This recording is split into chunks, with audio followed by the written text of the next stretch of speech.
कल जो देश का भविष्य होंगे उनसे निपटने के लिए क्या देश की सेना लगाई जाएगी, या फिर अगर वो अपने हक की बात करते हैं तो उनकी बात को अनसुना कर दिया जाएगा। अगर नीट की परीक्षा लीक हुई है तो इसके जो जिम्मेदार हैं उनका इस्तीफा नरेंद्र मोदी सरकार क्यों नहीं लेती है और उन्हें बचाने में क्यों इतनी वफादारी दिखाई जा रही है। नमस्कार, मैं मुकेश उदैनिया, आप देख रहे हैं सीधे बोल यूपी। देश का युवा पूछ रहा है आखिरकार उनके भविष्य के साथ खिलवाड़ कब तक चलेगा। प्रयागराज की सड़कों पर रात के अंधेरे में हजारों छात्रों ने मोबाइल की टॉर्च और मोमबत्तियां जलाकर विरोध दर्ज कराया। छात्रों का संदेश साफ था, हमें भाषण नहीं निष्पक्ष परीक्षा चाहिए। मेहनत हमारी, जवाबदेही किसकी, यह बताएं देश के प्रधानमंत्री नरेंद्र मोदी।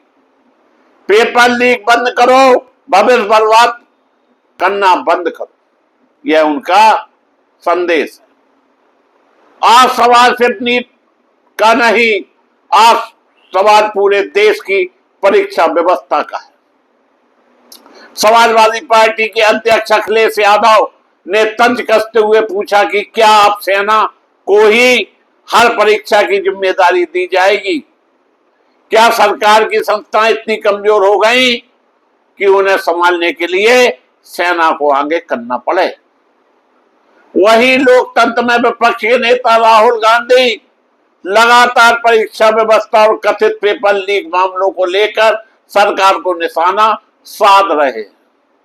उनका कहना है कि युवाओं के भविष्य से जुड़ा मामला केवल प्रशासनिक गलती मानकर नहीं छोड़ा जा सकता। यानी सुप्रीम कोर्ट खुद कह रहा है कि पिछले बार भी नीट की परीक्षा लीक हुई थी और जो एजेंसी है उस पर केंद्र सरकार द्वारा कोई कार्रवाई क्यों नहीं की गई। इस पर हमारे देश के प्रधानमंत्री के मुंह में दही जम जाता है और उनका कोई बोल नहीं निकलता है।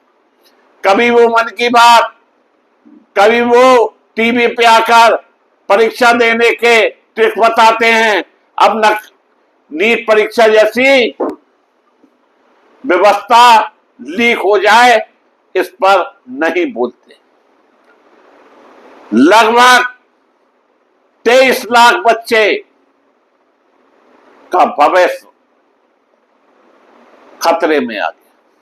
सीबीएसई में 17 लाख बच्चों का भविष्य खतरा में आ गया। परंतु मजाल है हमारे देश के प्रधानमंत्री बच्चों के फेवर में एक ट्वीट कर सके। अगर परीक्षा की सुरक्षा के लिए वायुसेना या सेना की मदद लेने की नौबत आ रही है तो क्या यह देश की प्रशासनिक व्यवस्था पर सवाल नहीं? क्या यह सवाल केवल शिक्षा मंत्रालय पर है? क्या यह सवाल कानून व्यवस्था पर भी है? क्या यह सवाल उन एजेंसियों पर भी है जिनके जिम्मे परीक्षा कराना होती, जिनकी जिम्मेदारी फिक्स की जाती है? और सबसे बड़ा सवाल, यदि किसी परीक्षा की कार्यप्रणाली पर बार बार सवाल उठ रहे हैं तो उसके खिलाफ क्या कार्रवाई हुई? छात्र पूछ रहे हैं। जिन संस्थाओं पर सवाल है उनकी जवाबदेही कब तय होगी? क्योंकि जब जिम्मेदारी तय नहीं होगी तब तक युवाओं को यह भरोसा कौन देगा कि अगली परीक्षा पूरी तरह से सुरक्षित हो? इस बीच शिक्षा मंत्री के उस बयान की भी चर्चा हो रही है जिसमें परिवहन एवं लॉजिस्टिक चुनौतियों का उल्लेख किया गया। लेकिन प्रदर्शन कर रहे छात्र पूछ रहे, क्या समस्या केवल ट्रांसपोर्टेशन की है या फिर व्यवस्था में कई और गंभीर खामियां? आज देश का युवा कह रहा है हम धर्म जाति की बहस नहीं, रोजगार और परीक्षा की पारदर्शिता चाहते हैं।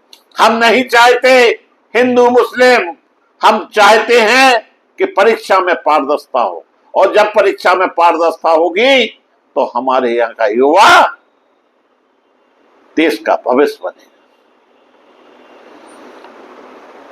हमारे माता पिता की कमाई, हमारे वर्षों की मेहनत दांव पर लगी है। हमें भरोसा चाहिए कि परीक्षा का परिणाम प्रतिभा से तय होगा, किसी गड़बड़ी से नहीं। याद रखिए, सीमा पर खड़े जवानों के बेटे बेटियां भी इन परीक्षाओं में बैठते हैं, किसान का बेटा भी इन परीक्षा में बैठता है, और जो आज गाल बजा रहे हैं जिन्हें नेता या मंत्री कहते हैं, उनके बेटे भी इन परीक्षाओं में बैठते हैं। मजदूर का बेटा भी इस परीक्षा में बैठता है, पत्रकार का बेटा भी इस परीक्षा में बैठता है, मध्यम वर्गीय परिवारों के सपने भी इन्हीं परीक्षाओं से जुड़े होते हैं।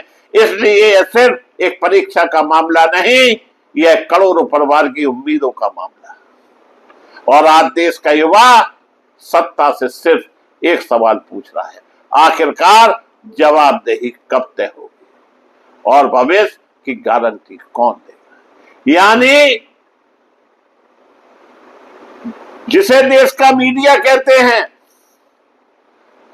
जहां जहां बच्चे प्रोटेस्ट कर रहे हैं, आंदोलन कर रहे हैं, लेकिन कहीं खून खराबा नहीं कर रहे हैं, और वो आंदोलन शांति से कर रहे हैं क्योंकि वो पढ़े लिखे छात्र हैं। उन्हें अपना भविष्य दिखाई दे रहा है, ना कि झंडे पर डंडा लगाकर उन्हें अपना भविष्य चौपट करना है। और आज का नेता यही चाहता है कि जो युवा पीढ़ी है वो अनपढ़ हो जाए और हमारे पीछे झंडा और डंडा उठा के चले। पढ़ लिख लेंगे तो फिर ये काबिल बन जाएंगे। इसलिए इन्हें काबिल ना बनने दो, इनकी आवाज को दबाओ।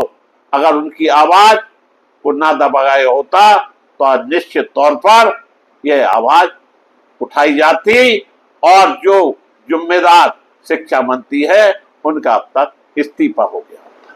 सुप्रीम कोर्ट भी इंटरफेयर कर रहा है, लेकिन कहीं हमारे हाकिम पर इसका असर नहीं पड़ रहा। हाकिम सिर्फ चुनाव जीतना जानते हैं, कैसे चुनाव जीता जाए इसमें वो बाजीगरी हासिल किए हुए हैं। नमस्कार, फिर मिलेंगे हम आपसे।